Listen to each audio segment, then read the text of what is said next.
How many of you have been to summer camp? Log cabins, campfire? Almost all of you, wow. I know a lot of you guys have, yeah. I also have been to quite a few summer camps growing up, but none quite as special as the one I currently attend, now as a counselor. It's called Camp Kesem. Now, like any summer camp, those of you who have lived through it can attest to the fact that they're not typically the most glamorous living conditions, and especially at this camp, skincare can be quite a challenge for our counselors, as our primary reward system for good behavior involves giving kids what we call pies, or they're basically plates loaded up with shaving cream, and we kind of just let them go ham on their counselor of choosing. That's me there after getting brutally attacked by a 7-year-old. And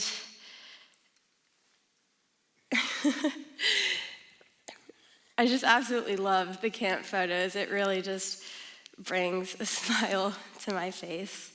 And so Camp Kesem runs 2 weeks of cost-free summer camp for children of cancer patients in the New England area. We are entirely sustained by MIT students, which I know is scary.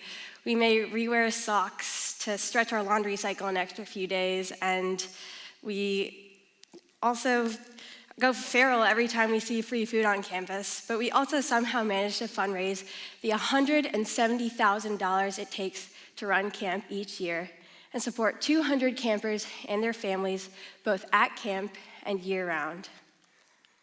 Now, as an undergraduate researcher here at MIT, studying at the Koch Institute for Integrative Cancer Research, I spend a lot of my time thinking about cancer through a scientific lens. When I first arrived as a researcher and was introduced to cells, I saw cancer as just cells in a dish. It was something that could be solved by identifying new biomarkers and using those biomarkers to effectively target new cancer therapeutics better in the lab. But cancer isn't just a scientific problem. At its heart, it is a human problem. It is a parent doing their very best to preserve a sense of normalcy in their child's life, while simultaneously battling the exhausting side effects of chemotherapy. It is a kid walking into school carrying all of the usual worries, grades, extracurriculars, friends, while quietly carrying the fear that the person they love most may be hurting much more than they're letting on. From the laughter we share under the stars to the quiet shoulder taps and hugs we offer one another at camp, there are so many unforgettable aspects of Kesem that have deepened my love for this program each year and the wonderful people we serve.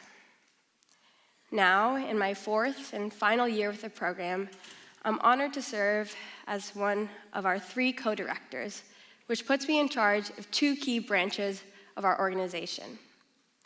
The first is operations, which ideates and brings to life all things camp.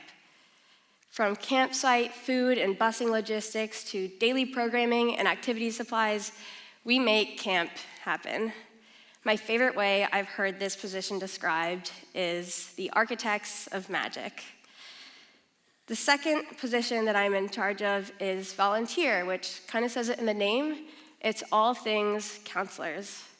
From recruiting and selecting our new counselors each year to training over 150 student counselors for all the crazy situations that come up at camp, the volunteer branch is no easy feat.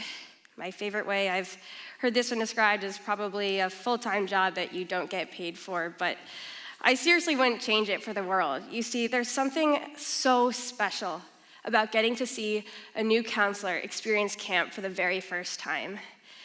It's like a light bulb turning on. There's a moment where they truly get it. You can tell that they get why we pour so much of our time and of ourselves into this organization, and why so many people refer to it as the most transformative experience of their life up until this point. Whether it's during the empowerment ceremony, where our campers receive the opportunity to bravely step up in front of hundreds of their peers and share their unique cancer story. Or during a cabin chat, where campers and counselors gather nightly to offer another a glimpse into their lives and reflect on their day. There are so many opportunities embedded into Kesem that facilitate lifelong connection in just one short week. There are so many memories forged in moments like these that I could share with you today, but I've picked out just one that really sticks out to me because it really gets at the root of what makes camp so special and how that same magic can be applied to our daily lives. This memory happened during one of those late night cabin chats at camp this past year, and it was with the admin team consisting of myself and a few other exec members, and then also the leaders in trainings who led the talk. Short for LIT, there are 16 to 18-year-old veteran campers. We had taught them to open up with a warm-up question. Nothing too deep, but something to get us into a more settled and reflective mood. So naturally, they opened up with this banger, what is the purpose of life? We all laughed, but eventually, one of our teen advisors, his camp name is Kodiak, spoke up and met an impossibly profound question with an equally profound answer. Kodiak spoke about how, in this modern world, we have become increasingly less reliant on one another. We can do just about anything from the comfort of our own home, so why would we, let's say, walk across the street, ask a neighbor for some brown sugar or a spare egg, and risk feeling like a burden, or worse, getting stuck in an hour-long conversation? The thing that makes camp so wonderful is that at a moment's notice, anyone would take time out of their day to sit and really listen to you. Not because they have to, but because they truly care. And ultimately, the true purpose in life lies in these little conversations, because those are the moments that you will remember. Those are the moments that ground you in your humanity, connect you with the people you love, and really start to build this sense of community. And further, when you can create a space where someone can feel safe and truly seen, you set off a cascade of good events, which Kodiak called the ripple effect. The ripple effect is an endless chain that can radiate outwards from just one meaningful interaction, because even one conversation can empower an individual to go on and conquer their fears, start something new, and make a positive impact in the lives of others. So, if you take just one thing away from this talk, I hope it is this.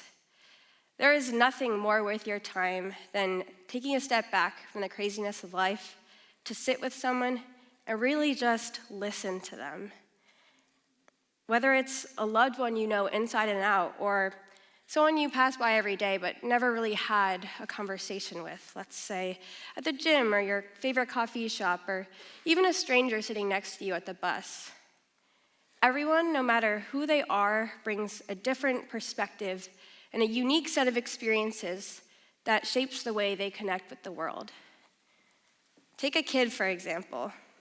There exists so much untapped magic when you try and see the world from a kid's eyes. They see magic in things that most of us stopped noticing years ago, like puddles as portals into another universe, or even the acne on my forehead as a beautiful starry night sky. True story, I talked about the acne earlier, but I was once near the end of camp, kind of just minding my own business, and I noticed one of my campers staring very intently at me. And so I asked her, "Hey, what's up? Is everything okay?" And she looked at me and tilted her head a bit, squinted, and went, "I think I can see the Big Dipper on your forehead." We had a really heartwarming moment the night before, stargazing, and I was trying to teach them about constellations, so I probably set myself up for that one. But all jokes aside, you never know what just reaching out can mean to someone, and your genuine curiosity might be the thing that reminds someone that what they have to say matters. and that moment could carry its own ripple effect to change someone's life for the better. Thank you.